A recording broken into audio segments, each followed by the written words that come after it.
Salut tout le monde, j'espère que vous allez bien. Bienvenue dans votre épisode de Actu Rétro. Je tenais d'abord vous remercier pour la vidéo précédente concernant le père des Chevaliers Zodiac. Vraiment, merci pour vos retours, ça m'a énormément touché. Aujourd'hui, nous allons faire un nouvel épisode concernant une personne qui, à son niveau, a renouvelé les codes du cinéma d'une manière à laquelle vous pouvez même pas vous imaginer. Cette personne, peut-être que vous ne connaissez pas de nom, mais ses œuvres, vous la maîtrisez énormément. Parce qu'il a eu à faire des œuvres extrêmement cultes dont on va parler aujourd'hui. Et jusqu'à ce que je fasse cette vidéo, jamais je me doutais que c'était possible que cette personne avait pu réaliser autant de choses. Et vraiment, ça vaut le détour. C'est parti pour l'histoire de Monsieur Robert Zemeckis.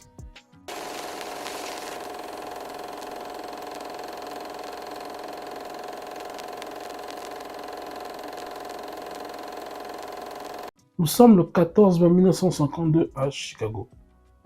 Dans une maison se tient un couple, à savoir Madame Rosa et Monsieur Alphonse Zemeckis. Mais sans le savoir, ses parents ont mis au monde l'une des personnes qui va changer le cours de l'histoire du cinéma. Mais bon, on va un peu trop vite en besogne. Son intérêt pour le cinéma commença lorsqu'il entra au lycée. Il commença à se lancer dans le court-métrage, si vous voulez, avec une caméra de 8 mm. C'est ce qu'on appelait communément la Super 8. Bon, pour les plus jeunes qui ne sauraient pas, ça ressemble à ça. Oui, on n'est plus tout jeune, donc comprenez un peu, ok? Bien, passons à la suite. Il commence un cursus universitaire à l'université de l'Illinois du Nord avant d'aller poursuivre, travailler dans le cadre comme monteur de publicité, et le travail l'a aidé à postuler en tant qu'étudiant à l'école de cinéma de l'université de Californie du Sud, où son dossier comprenait un vidéoclip sur une chanson des Beatles. Voilà. Bon, le gars, il est allé au culot, quoi. Pourquoi pas, hein? Pourquoi pas? Malheureusement, son dossier est rejeté. Bon, bien sûr, il ne faut pas vous attendre à ce que tout se passe bien. Mais bon, son dossier a été rejeté. Mais à force d'insistance, il supplie un fonctionnaire de reconsidérer sa décision. Et en même temps, il fait la proposition d'améliorer ses notes, par exemple pendant les cours d'été. Pendant un séjour à l'école de cinéma, il tourne en 1973 son premier projet étudiant, Field of Honor, qui lui permet d'obtenir son premier Student Academy Award. Oui, bon, vous savez, l'anglais et moi, ça fait deux. Mais par contre, qu'est-ce que la Student Academy Award? Il s'agit ni plus ni moins d'un prix qui est décerné par l'Academy of Motion Picture Arts and Science, dans le cadre d'un concours annuel pour les cinéastes collégiens et étudiants, donc universitaires. Fier de son œuvre, il décide de la présenter aux cinéastes, producteurs Steven Spielberg et John Milius. Mais il ne se doutait pas vraiment de ce qui allait se passer parce que, effectivement, impressionnés, les deux cinéastes ont permis à Zemeckis et Bob Gale qu'il a aidé pour coécrire le scénario, parce que voilà, c'était pas que lui qui a tout fait le boulot. On a oublié de dire ça précédemment. Mais bon, lui et Bob Gale, les deux ont eu la chance de bosser avec ces réalisateurs sur un film. Le film 1941, réalisé par Spielberg en 1979. Oui, je sais. Bon, comprenez, c'était l'époque. Hein. Donc les deux types ont bossé sur le scénario du film. Est-ce que vous comprenez l'histoire? T'as obtenu un diplôme, t'as fait un taf de malade apparemment, et les gouttes te disent, viens, on va bosser sur un film. Bon, pour l'instant, gardez ça en tête. On continue. Ok? Et à cela, Zemeckis ne se doutait pas qu'il allait être au début d'une longue épopée, pleine de rebondissements. Quand les gens me demandent si je suis allé à l'école de cinéma, je leur réponds non. Je suis allé au cinéma. Quentin Tarantino. Bienvenue en 1978. Âgé de 26 ans, le cinéaste commence ses débuts avec un film intitulé Crazy Day. C'est lui qui a la réalisation, d'accord? Mais bon, comme vous savez, les critiques sont très mitigées et c'est pas vraiment un film qui a marché. Il refait appel à son frangin Bob Gale et là, les deux se mettent à l'ouvrage sur l'écriture du scénario du film. Bien qu'ayant un budget limité, il démontre déjà qu'il est assez bien placé pour... Le film démontre déjà les capacités qu'a Zemeckis de pouvoir intégrer certaines prises de vue bien établies avec des effets spéciaux.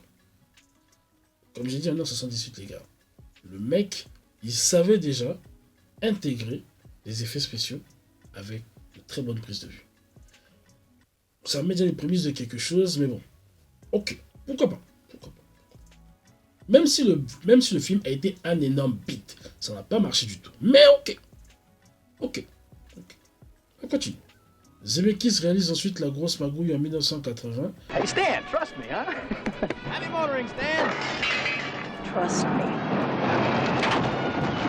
Trust me. Trust me. Trust me. Hey. Trust me. Qui est un... on va dire quoi, qui est encensé par les critiques, mais qui est un total bide commercial. Le mec a déjà l'habitude, hein. Franchement, ça fait 2 films, on aime bien, mais ça marche pas. C'est pas grave. Mais le mec, il sait qu'il peut encore. Il sait qu'il peut encore. Donc, il commence à plancher sur l'histoire, sur une nouvelle histoire, sur un nouveau scénario, qui parlerait d'un jeune adolescent qui voyagerait dans le temps. Il propose ses idées au studio, mais vu que ces 2 derniers films ont bidé, les gars, ils y croient pas trop. Mais pour vous, gardez ça dans un coin de la tête. Hein. On a bien dit l'histoire d'un jeune adolescent qui voyage dans le temps. Ça me rappelle quelque chose. Mais bon, on continue. Peut-être que c'est... Bref, on continue. En 1984, Michael Douglas se propose de réaliser le film À la poursuite du diamant vert. What went wrong?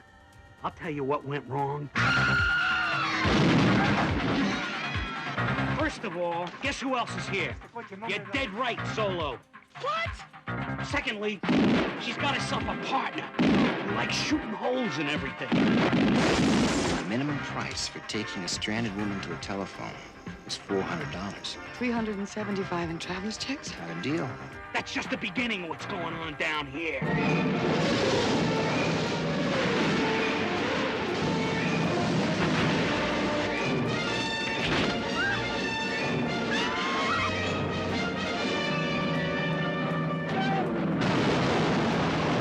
Et bon, pour les plus vieux d'entre vous, ils vont vite se retrouver.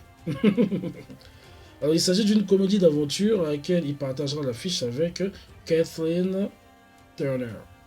Sur le tournage, il fait la connaissance de son futur grand ami qui sera nul autre que Alan Silvestri. Oui, pourquoi pas. Parce que c'est lui qui devient son compositeur attitré. Et on sait très bien que pour que une vidéo ou un film marche très bien, il faut aussi des musiques qui vont avec. Donc imaginez un peu,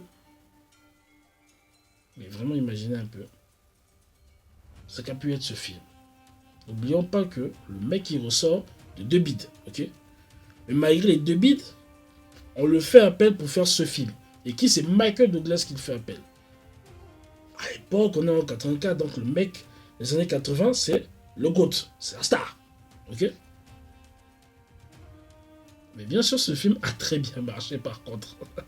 Le budget de départ n'était pas super énorme, on était à plusieurs millions.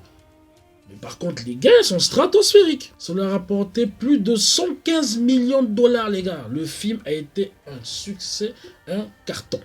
À un tel point que, frère, une fois que tu fais entrer autant de thunes, les studios t'ouvrent les portes. Parce que ça prouve que on peut te faire confiance, ok?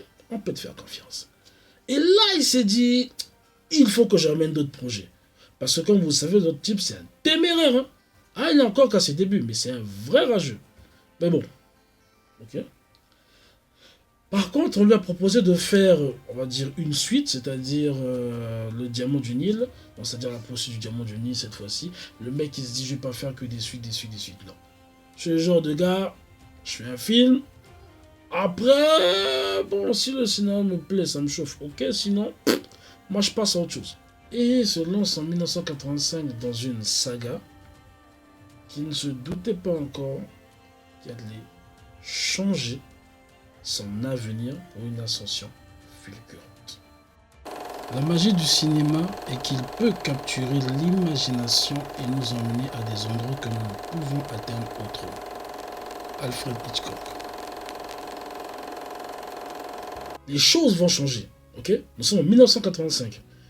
Son pote Bob Gale, avec qui ils sont toujours... C'est son bro, quoi. C'est son frère. T'inquiète. Bob Gale commence à consulter l'album de lycée de son père. Et au fur et à mesure qu'il lisait, se demandait... Est-ce que je pouvais être ami avec ce gars si j'étais adolescent à l'époque? Déjà, c'est chaud de se poser une question pareille si tu pouvais être frangin avec ton père à l'époque. Mais bon, pourquoi pas. Et c'est ainsi qu'il a eu quand même l'idée de faire le film qui a fait toute la plus grosse renommée. Okay? Back to the Future. En français, Retour vers le futur. Donc, comme je viens de vous faire comprendre, c'est pas Zemeckis qui a eu l'idée de base, mais c'est Bob Gale qui, lui, y a pensé. En tout cas, frère, c'est les recherches. Vrai ou faux, je sais pas. Mais les recherches, c'est ce que j'ai trouvé. Voilà. Donc, si vous vous rappelez bien, je vous avais dit qu'il y a quoi de tête, un petit jeune qui devait faire un voyage dans le temps et tout.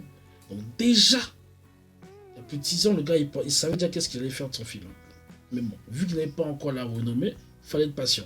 Et comme la poursuite du Diamant Vert a été un véritable carton, le gars a ramené le dossier sur la table. Les studios n'avaient pas le choix. Ils emmènent en confiance au type. Ça veut dire qu'il peut faire le truc. Bon. Après, il faut un certain budget. Mais on va doucement. Okay. Les studios Universal sont prêts à pouvoir mettre les fonds pour le film. Et même s'ils sont un peu dubitatifs, ils se disent, bon écoute, pourquoi pas faire confiance, on va voir la suite. Et vous savez quoi? Ça a été un véritable carton. Pari gagnant. En tout cas, le film a marché du feu de Dieu. Ça a très bien fonctionné. Steven Spielberg présente Retour vers le futur, un film de Robert Zemeckis. Marty mène une existence banale. Aucun McFly n'a jamais laissé la moindre trace dans toute l'histoire de Hill Valley. Vous savez, l'histoire, elle va changer. Et 1985 n'est vraiment pas son année. Mais Doc Brown va changer tout ça. Vous dites que vous avez fabriqué une machine à voyager dans le temps à partir d'une DeLorean? Il fait faire à Marty un bond de 30 ans dans le passé. Ça marche! C'est une soucoupe volante venue de l'espace. N'oublions pas qu'on est en 1985, les gars. Technologiquement, c'est pas trop ça, quoi, en fait. Tu vois, les télés et tout, bon, c'est vrai qu'il n'y a pas encore la technologie comme on connaît aujourd'hui. Ouais. On n'est pas à l'époque du smartphone, hein, frère. On est vraiment 85, donc tard l'époque. Et à cette période, tu as un mec qui débarque avec un film où un jeune va dans le futur. Technologiquement, c'était de la folie. Parce que les effets spéciaux étaient bluffants. Ça n'existait pas comme ça à l'époque. Il n'y a pas que ça. Il y avait aussi d'autres concepts qui étaient aussi très présents, comme la voiture volante, les décors du film qui étaient complètement fous, et aussi le jeu d'acteurs des personnages, Marty McFly et Doc, qui étaient joués respectivement par Michael J. Fox et Christopher Lloyd. Bref, cette alchimie a fait qu'au cinéma, quand on voit le film, ça ne pouvait être que un véritable carton. Ça a très bien marché. Et vous savez ce que je vais dire après. Tu sais, dans le domaine, que ce soit du cinéma ou autre chose dans la vie, lorsque ce que tu fais est bien médiatisé et que ça fonctionne, il y a ce qu'on appelle la crédibilité. Et donc, comme tu as le biais de crédibilité, ça veut donc dire que les gens peuvent te faire confiance. Et s'ils peuvent te faire confiance, surtout dans ce domaine, ça veut dire que plus de budget peut arriver. Est-ce que vous voyez où je veux en venir? Voilà. Votre bro a compris qu'il ne fallait pas qu'il se laisse sur ses lauriers. Hein, parce que, tenez-vous bien, ok? Votre gars a compris qu'il fallait surfer sur la vague du succès. Et donc, qui dit surfer sur une vague, peut aussi dire ramener des projets beaucoup plus ambitieux. Puisque le budget, le mec il a installé la base. Qui va dire le contraire? Mais surtout, qu'il maîtrise ses effets spéciaux. Nous sommes en 1981. Un auteur humoriste du nom de Gary Wolf a écrit un livre intitulé Qui a censuré Roger Rabbit. Bon, le livre, c'était un livre, voilà, on va dire satirique, c'était très intéressant. C'est un roman policier comique qui met en avant le personnage principal, à savoir Roger Rabbit, qui habite dans un monde alternatif entre le monde réel et le monde Toon. Toons qui veut dire dessin animé. Et le livre, bon, ça va. Le livre, ça va.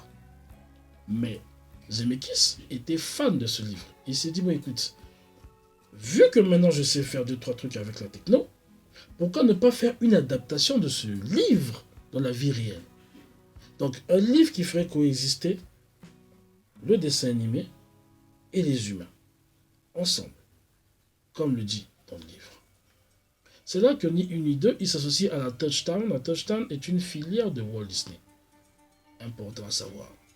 Et à partir de là, bon, les gars, ils n'étaient pas totalement que deux. Ils ont pris aussi d'autres studios comme Amblin Entertainment, comme aussi Silver Screen. Bref, une fois qu'une bonne sélection a été faite, ils ont lancé le film et ils ont commencé à travailler dessus. Alors, il faut savoir que ce n'est pas une chose facile parce que il faut savoir alterner pendant la production des images de plans réels avec l'univers cartoon dessin animé. Et vu que nous n'avons pas encore la technologie nécessaire, c'était un véritable tour de force parce que cette technologie a commencé à voir le jour à partir de 90, donc 5 ans plus tard, minimum. Mais eux, ils devaient faire le nécessaire pour pouvoir alterner les deux et que ça puisse coexister dans un monde parfait, que le livre, que le film plutôt, soit un banger quoi. Et vous savez quoi? C'est encore un carton les gars. C'est encore un carton, une énième fois. Et pour ceux qui ne l'avaient pas vu, franchement, vous avez loupé énormément de choses les amis. Bien sûr, le film va être renommé par Qui veut la peau de Roger Rabbit. Voilà. Oui, il fallait un peu changer le nom, quoi, vite fait. Et même moi, je ne savais pas de base que ça venait d'un livre. Je connaissais le film parce que je l'ai vu étant petit, mais je ne savais pas que ça venait d'un livre. Moi, c'était le film que je connaissais.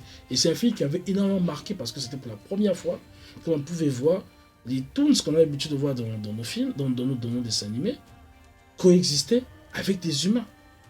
J'imagine même pas le carnage, la difficulté que ça aurait pu être pendant le tournage du truc. Imaginez-vous, aujourd'hui, on fait beaucoup de choses avec la motion capture. Mais là, on est en 85, les gars, en 85. C'était extrêmement avant-gardiste. C'est normal que le film ait bien marché. C'est l'histoire d'une superstar montante appelée Roger Rabbit et d'un détective privé sur le déclin. Il reste dehors appelé Eddie Valiant. Ouga bouga. Chaque moment passé ensemble est une nouvelle mésaventure. Casse-moi, Eddie, je t'en prie. C'est un film sur l'amitié. Alors non, calme-toi, veux-tu? On s'en prie, Eddie. Ne faisais pas peur, tu fais une grande erreur. Je ferais n'importe quoi pour mon mari, Monsieur Valiant. N'importe quoi. Et la violence. En fait, ça a été tellement un banger que succès mondial. Ok, les mecs, ils ont reçu les meilleures critiques qu'il faut. Et ils ont relancé l'âge d'or de l'animation aux États-Unis. Donc les Américains se sont dit, bon, les gars, il faut qu'on améliore ce qu'on fait. Parce que là, la barre a été mise un peu trop haut. Mais c'est pas tout, ok? C'est pas tout. Il obtient de nombreuses nominations aux Oscars de 1988 et obtient 3 prix. D'accord? Meilleur montage, meilleur effet visuel et meilleur montage de son. Ainsi que l'Oscar de la meilleure contribution spéciale. Une contribution spéciale. Pourquoi pas? Donc le mec en tout, il reporte 4 Oscars. Vous imaginez les gars, il a lancé un concept, il reporte 4 Oscars. 4. Vous commencez à connaître votre gars les amis. Le gars, il se rend compte que ça marche bien actuellement. Donc, vu que j'ai eu 4 Oscars et que ça se passe bien, et pourquoi ne pas continuer à surfer sur la vague? Et c'est là qu'il va revenir avec la suite de son plus gros succès à date, pour l'instant. Il s'agit de Retour vers le futur. Il faut en faire un 2 et un 3 et hop, vite fait, on accélère. Et bam, il ne va pas avoir les studios. On va faire Retour vers le futur, le 2 et le 3. Tac tac, 2 années successives. Et donc il va tourner Retour vers le futur 2 et 3 en 89 et en 90. Bon, perso, le 3, je suis pas trop fan. Et c'est pas tout le monde qui a apprécié Retour vers le futur 3. Ça, c'est une réalité. Mais bon, pourquoi pas? Et donc, le succès de ces films ont érigé Michael J. Fox au rang de star mondiale. Malheureusement, un problème grave est arrivé pour ce monsieur bien après, qui empêche jusqu'aujourd'hui le tournage de Retour vers le futur 4, parce qu'il souffre de Parkinson et c'est assez compliqué. Peut-être qu'un jour on fera un film sur la carrière de Michael J. Fox, je ne sais pas, tout dépendant de vous dans les commentaires. Mais bon, revenons un peu à Zemeckis. Votre type se rend compte d'une chose, c'est que, bon, j'ai déjà beaucoup fait dans le domaine de la science-fiction, j'ai innové, frère, je suis le boss, ok? Je suis le boss, il n'y a personne d'autre à part moi, je suis le boss. La question c'est, est-ce que j'irai pas un peu voir les autres sur leur terrain? Est-ce que je changerais pas un peu de style, vite fait, pour voir un peu ce que ça donne? Vous connaissez votre gars, il aime les challenges. Donc il va changer de direction. Et on va dire que il ne se doutait pas de ce qui allait se passer ensuite. Le cinéma, je le fais sur un écran, pas dans la vie. Louis de Funès. Le succès étant au rendez-vous, le mec il peut se permettre ce qu'il veut. Parce que tous les studios veulent s'arracher l'expert des effets spéciaux. Tout le monde veut bosser avec lui. Donc il comprend aussi les acteurs. Et le mec il comprend qu'il a le choix. C'est moi le boss les gars. Ben, je vais choisir certaines personnes pour faire un film bien particulier. Un film qui m'a quand même un peu troublé à l'époque. Parce que bien sûr les amis c'est des films que j'ai connus pour la majorité d'entre eux. Et là, on est en 92. Un film particulier va sortir qui s'intitule La mort vous va si bien. Ici, au niveau des acteurs, nous avons Bruce Willis, Goldie Hawn et Meryl Streep. Alors, les amis, ce film, c'est... Si vous pouvez le faire un jour, faites-le. Il est drôle comme pas possible. Drink that potion, and you'll never grow even one day older. Bottoms up. No warning. Now a warning?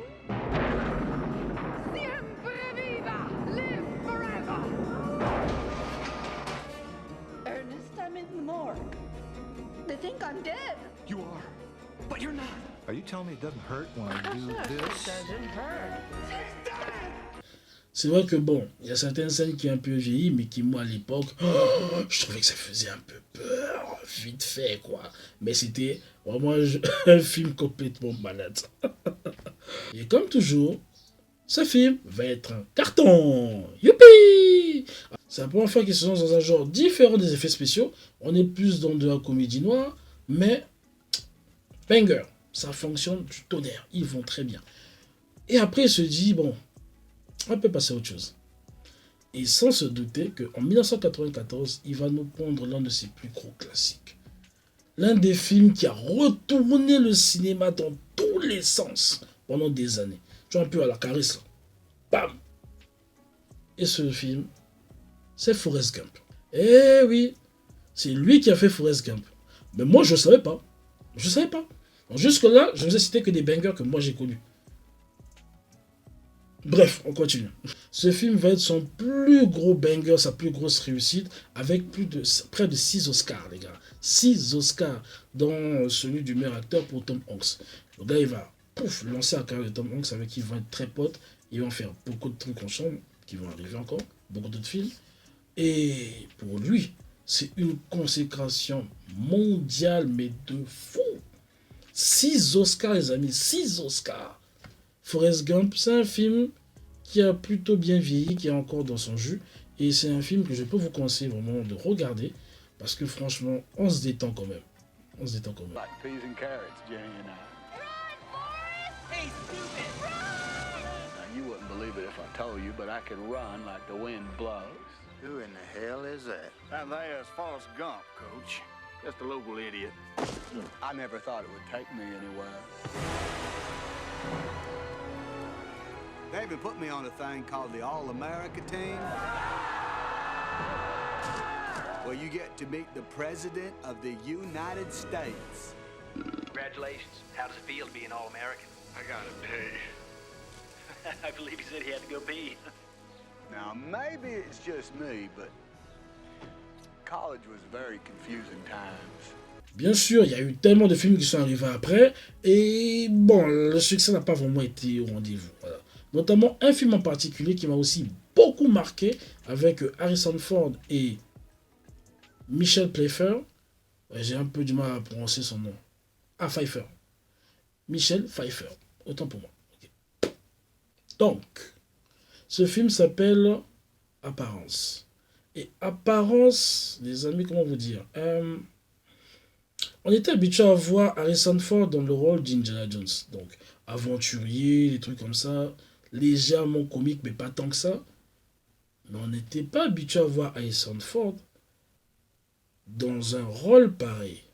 Et il s'agit ici d'un thriller psychologique. Je ne vais pas vous en dire plus, et je vous invite fortement à faire ce film, à regarder ce film, parce que on passe par un roller coaster d'émotions jusqu'à la fin. Je ne vais pas spoiler. Ceux qui l'ont vu, les gars, lâchez-vous dans les commentaires. Mais pas de spoil, ok? On continue. Picture fell. Missing girl. Do you remember this? No. I stopped at this cafe to get a coffee and I see Norman, but he wasn't alone. Look at this. Doesn't that look exactly like a face? And there's a hand, see? Someone who's very close to me seems to be in contact with some kind of entity or spirit. There's a ghost in my house. Any idea what she wants? She said... Did you know her?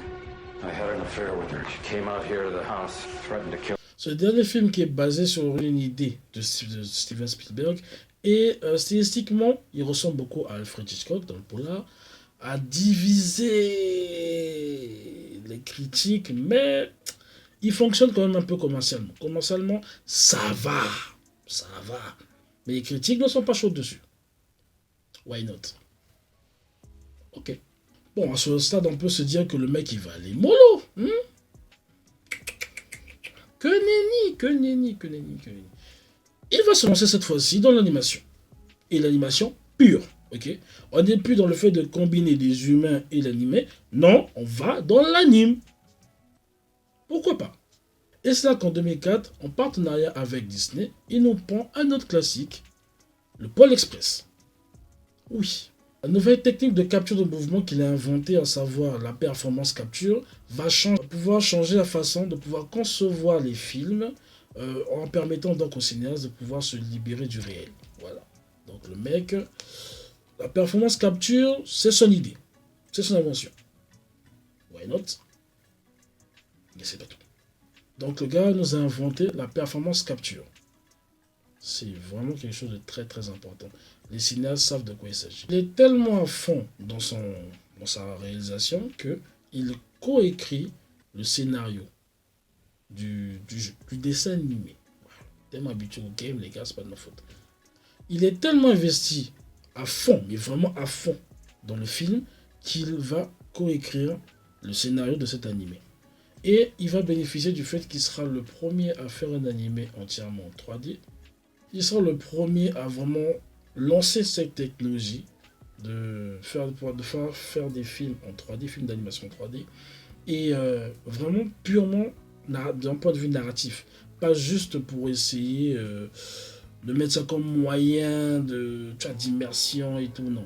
Ce sera le premier film 3D sorti pour l'Express, mais ce ne sera pas le seul, parce qu'il y aura toute une pléthore qui vont arriver après.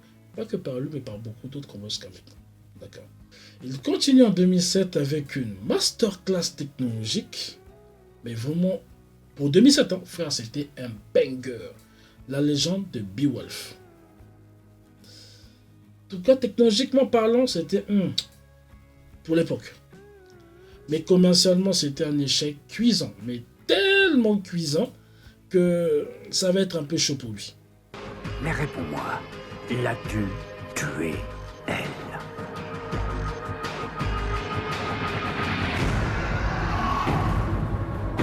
Non! Elle n'est pas ma malédiction. Plus maintenant.